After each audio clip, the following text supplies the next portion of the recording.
Por el multimedio, Tiro al Blanco, bajo la coordinación y participación de Narciso Isa Conde. La verdad sin dobleces. Para hacer... Abrimos otro capítulo, como es habitual a esta hora en lo internacional, con Marcelo en el estudio. También el gusto de recibir, hace tiempo que no conversábamos con él, a Narciso Isa Conde, uno de nuestros columnistas desde Santo Domingo, República Dominicana, allá en el Caribe, en contacto con Radio Centenario, dirigente de la izquierda dominicana. Narciso, buen día. Buen día, ¿qué tal? Un saludo fuerte. Bueno, hace tiempo que no conversábamos, Narciso. La última vez fue en aquella ronda que hicimos un programa especial sobre Cuba, cuando los episodios conocidos que podemos mencionar contigo hoy, porque siempre conversamos contigo de temas regionales, además de Dominicana, pero queríamos empezar por el conocimiento directo que vos tenés y como país vecino de lo que está pasando en Haití, que a todo lo demás hay que sumarle este terremoto que sufrieron recientemente, ¿verdad? Claro. Es una tragedia sobre otra, ¿no? Y además aprovechada, ¿no? Sí. Para meter las garras fuertes de parte de Estados Unidos y de las potencias imperialistas.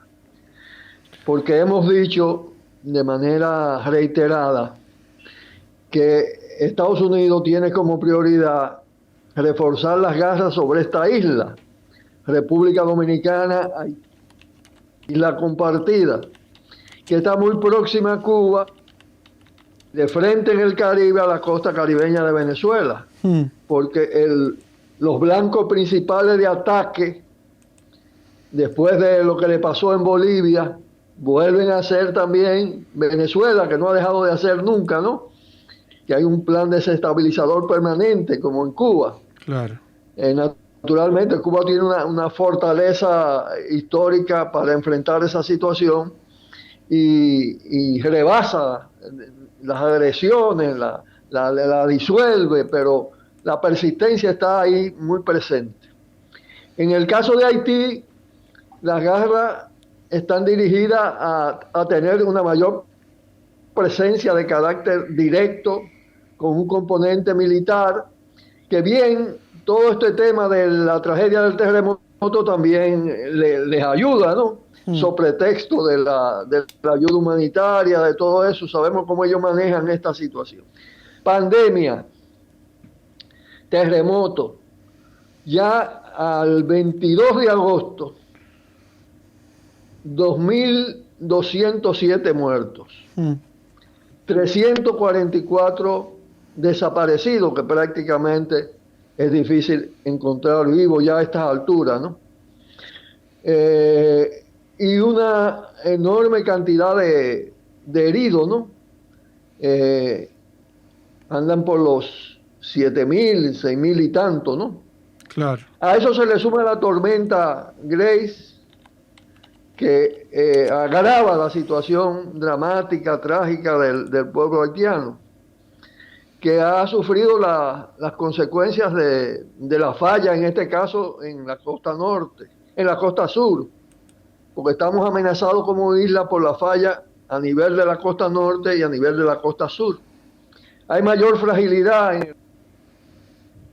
Todavía no hemos salvado, en el caso dominicano, del tema terremoto de hace tiempo, aunque ha habido algunos amagos, podemos decir, ¿no? Porque no han sido tan intensos, de 4 puntos tanto, 5 puntos tanto.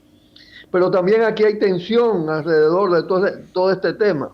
En Haití se agrava también porque ya se ha demostrado el nivel de fragilidad de las construcciones, de las estructuras, de las edificaciones, ¿no? Todo esto como que se superpone sobre la crisis anterior, con un corte político mucho más evidente, relacionado con el tema del magnicidio, ¿no? Y le sirve a Estados Unidos y al Estado colombiano para desarrollar su propósito de ocultar sus responsabilidades como Estado en esos acontecimientos.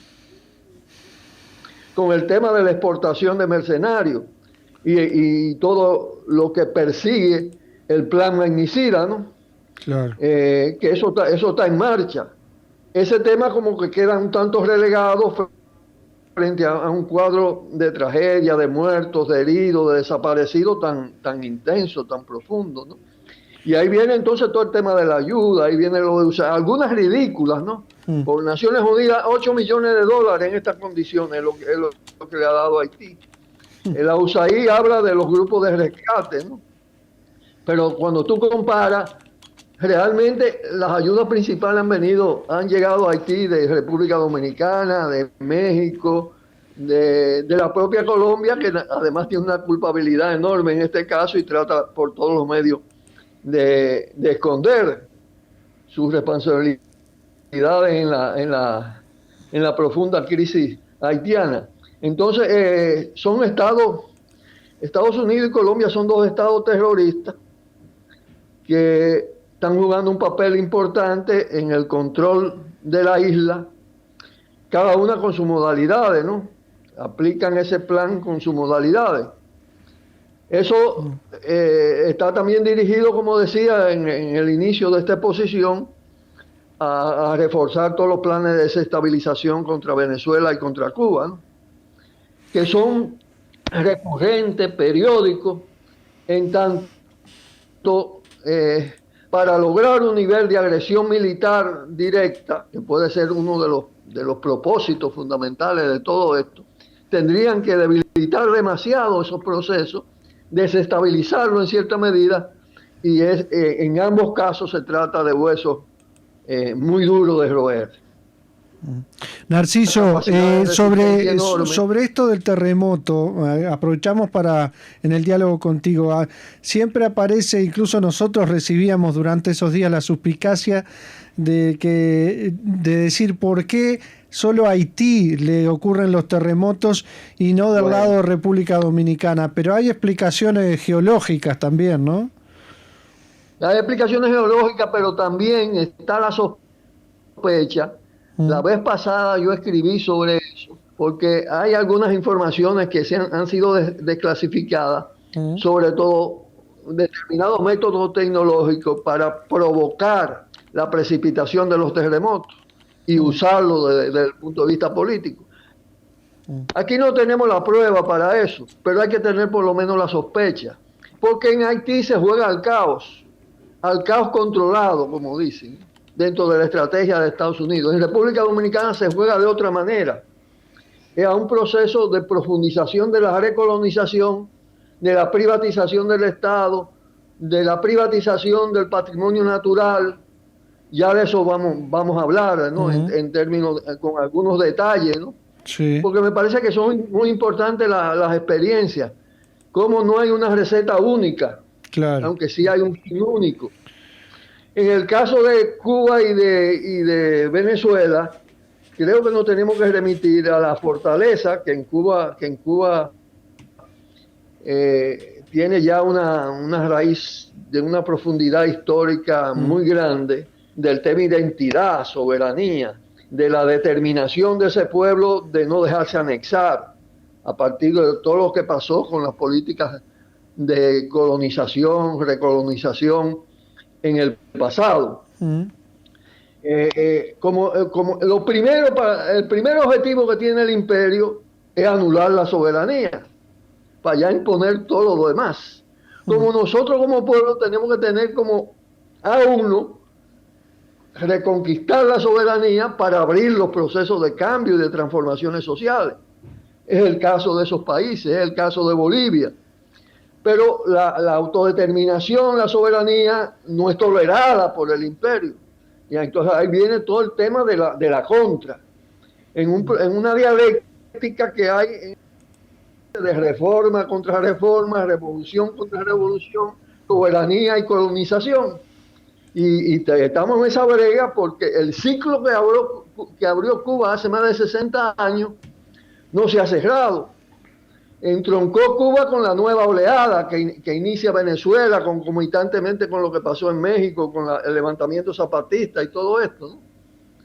Y aunque Estados Unidos logre en un momento determinado, después de un avance enorme de los procesos de autodeterminación y de soberanía hacia los cambios sociales, con todo el tema de Argentina, Brasil, Uruguay, en Centroamérica, El Salvador, en fin, más luego lo de México, logran revertir una parte de esos procesos, pero de nuevo la ola se recompone y va en dirección también de la soberanía. Y el macrismo dura poco relativamente, ¿no? Logran una victoria temporal en el Uruguay, no con las consecuencias que puede tener en otros países, también por la fortaleza que tiene el movimiento, pero logran revertir por la vía electoral el tema, ¿no? Que no es simplemente por vía electoral, hay toda una programación en términos mediáticos que va en esa dirección. En el caso de Chile sufren una nueva derrota. En Bolivia se recompone el movimiento y el MAS logra la victoria, el golpe es derrotado. En ese bregar, con avances y retrocesos, con reveses y victorias, es que estamos en un periodo crucial, muy fuerte, muy duro, ¿no? Pero también al mismo tiempo promisorio. Es una situación evidentemente contradictoria. Narciso. Y en el caso de... Redondea que te quería hacer una consulta directamente sobre República Dominicana, pero te escuchamos, redondea la idea. Sí, bueno, entonces, evidentemente que están tratando por todos los medios de profundizar el control sobre Haití en medio de todas estas situaciones. Por eso vuelvo de nuevo a lo de la sospecha, ¿no? En tanto, en Haití le conviene el caos. Y por eso todo ese tratamiento que tiene el tema de las bandas en Haití, donde hay alimentación de parte de la CIA, hubo relaciones importantes de los gobiernos impuestos por Estados Unidos, Martelly, el propio Jovenel, con esas bandas, una contemporización que te indica que van en esa dirección. Presentan a Haití como un Estado fallido y esa propaganda se difunde. Pero bueno, en fin de cuentas, si es fallido el Estado, ellos lo han hecho fallido, porque ellos tienen una ocupación prolongada en Haití, ¿no? Es como el caso de Afganistán, que bueno, también ahí indica la fuerza que tiene la identidad nacional, independientemente de cómo se valore el movimiento talibán y todo esto. Pero evidentemente el nudo duro de un a defender su autodeterminación y su soberanía es lo que puede determinar las derrotas que ha sufrido el imperio frente a movimientos guerrilleros que ni por asomo tienen la acumulación militar que tienen las grandes superpotencias. Narciso, posicionándonos en República Dominicana, hace unos días hiciste un video hablando sobre los 10 empresarios más ricos del país que se siguen enriqueciendo con la crisis. ¿Cómo es la situación? Sí, el fenómeno no es exclusivamente dominicano, sí. Por eso, pero es muy importante ponerle el ejemplo dominicano. La revista Forbes aquí ha identificado 6 multimillonarios, 10 multimillonarios, y actualizó esos datos. Hubo algunos cambios, unos pasaron salieron de entre los 10, otros se metieron dentro de los 10. Pero cuando tú ves el nivel de inversión que han hecho en medio de la pandemia, te indica cómo se ha manipulado la pandemia para un proceso de concentración, de expansión de capital y concentración de riqueza. Los niveles de inversión en el año de pandemia, como los niveles de ganancia, han aumentado. Naturalmente, en las ramas más afines con las posibilidades de acumulación en medio de la pandemia. Y eso tiene todo lo que es el tema del negocio de la salud, está dentro de eso, que está vinculado estrechamente también a todo el tema del negocio de la industria informática, de todo esto a escala transnacional, pero además con todo lo que es negocio en materia de salud. Entonces eso genera una mayor desigualdad. En el caso de la República Dominicana, que es diferente como lo tratan en Haití, abren la llave del financiamiento en gran escala para un proceso de endeudamiento mayor, para decirle a ustedes, la República Dominicana, la deuda externa de la República Dominicana hoy representa más del 70% del Producto Bruto Interno y consume más del 50% en pago de intereses y amortizaciones del presupuesto nacional. O sea, es un endeudamiento peligroso. Pero mientras tanto, ¿quiénes lo aprovechan? El caballo de batalla en la línea de privatización, y quiero compartir con ustedes, con la influencia de ustedes a través de las radios, para ver también cómo se comporta esta situación, son las llamadas alianzas público-privadas, que se presentan como asociaciones para el desarrollo. Pero cuando tú vas a ver, la mayor parte de los préstamos están amarrados en favor del sector privado. El Estado lo que pone es patrimonio natural y propiedad pública o propiedad social, la que queda de todo el proceso de privatización anterior. El endeudamiento de este gobierno en un año es de 5.000 millones adicionales y la mayoría está dirigido a las alianzas público-privadas. El Estado pone naturaleza, el Estado pone patrimonio público y bueno, y ellos usan los préstamos, la capacidad de endeudamiento del Estado para dominar más aún el sector privado, la economía del país.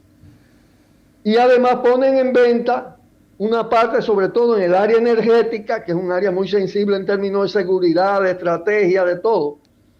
Ponen en venta lo que queda de las acciones del Estado en las empresas generadoras, empresas distribuidoras, están en eso. Dos vertientes. Pero el proceso de privatización es una palanca en la lógica de un neoliberalismo más duro, que evidentemente está en marcha globalmente desde los grandes centros imperialistas. Entonces, así mismo tú tomas los 50 billonarios, donde predominan los de Estados Unidos, y ha pasado lo mismo que lo que ha pasado con los 10 de aquí, que es un proceso de acumulación enorme de capital, de multiplicación de riqueza. Entonces tú te encuentras con magnates que tienen 187.000 millones de dólares de fortuna en medio de este cuadro mundial. Con todo el mismo tema del COVID es usado en esa dirección, ¿no? Porque también, ¿qué dice el gobierno dominicano?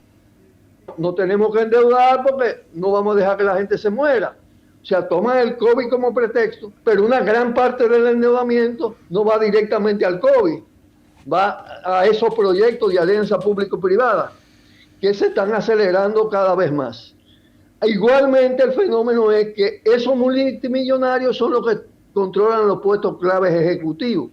El propio presidente no es de los 10, no llega ahí, pero es multimillonario. La vicepresidenta de la República. Pero el ministro de la presidencia, que es una especie de primer ministro, Lisandro Macarrulla, es un hombre del grupo más poderoso del país, del grupo Vicini. Pero además el grupo Vicini está controlando el Ministerio de Turismo, que ellos están tratando de reanimar el tema. Incluso han tenido mucho más facilidades con el financiamiento para enfrentar, naturalmente. Comparativamente, la República Dominicana no es la que está mejor, sino posiblemente la que está peor comparativamente con el Caribe, pero ellos hacen la comparación con el mundo y con los otros países. Aquí hay ventajas en el Caribe para enfrentar, y en el Caribe insular en particular. Hay ventajas para enfrentar el COVID por el clima, por las condiciones de isla. Es más controlable la situación. Y aquí ha habido una situación muy favorable para una vacunación temprana. Aunque el gobierno desechó inicialmente ir a China, no tuvo más remedio cuando las grandes farmacéuticas retrasaron todo el proceso y todos los contratos. Pero ahora adicionalmente están llegando toda la vacuna de los contratos viejos. Hay una resistencia en una parte de la población porque no hay un programa educativo, no hay una estrategia clara, pero el país está en un nivel de vacunación significativo, podemos decir. Y lo que no anula la posibilidad de lo que pasó en Cuba, incluso recientemente, Estados Unidos aprovecha la pandemia, recorta mucho más, refuerza mucho más el embargo, bloquea todo el tema de los insumos para la vacuna y se mete la cepa Delta, Sí. que tiene una agresividad extraordinaria. Cuba ha podido sortear la situación, ya está revirtiéndola, pero el daño ha sido enorme. Pero con todo y eso, Cuba está situada en mucho mejores condiciones que la mayoría de los países de la región, por todo lo que es su sistema de salud. Aquí, naturalmente, todo esto además se ha aprovechado para el enriquecimiento de los negociantes de la salud. Y tenemos un gabinete de salud que está integrado por gente vinculada a la medicina privada. Y eso no es accidental. De manera que son manejos distintos. Es decir, aquí no está todavía una estrategia esencialmente destructiva, aunque paralelamente está en marcha lo del plan minero. Y como Barrick-Gold, la principal minera de oro del mundo, una empresa muy criminal, es la que liderea ese programa porque además financió parte del presupuesto deficitario, un caso insólito, yo lo he mencionado creo por esta misma emisora.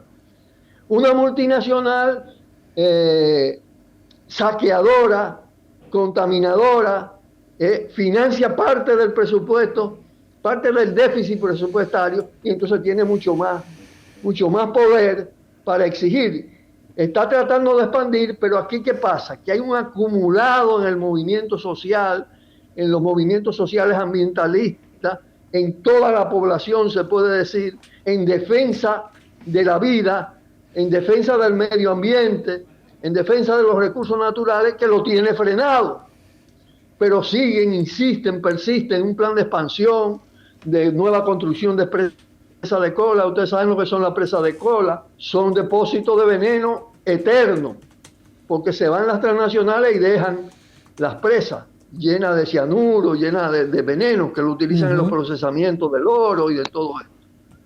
Porque somos una isla, y le pasa a Haití también, en Haití hay litio, hay titanio, somos una isla con muchas riquezas minerales en el subsuelo, y entonces están depredando. Pero lo más ominoso de todo, que también escribí sobre eso a nivel internacional, es el tema del programa de privatización del agua.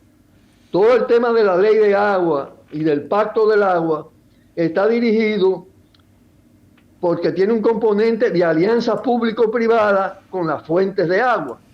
Las mineras provocan la escasez a partir de los daños que provocan en las fuentes de agua, de la contaminación, de la depredación.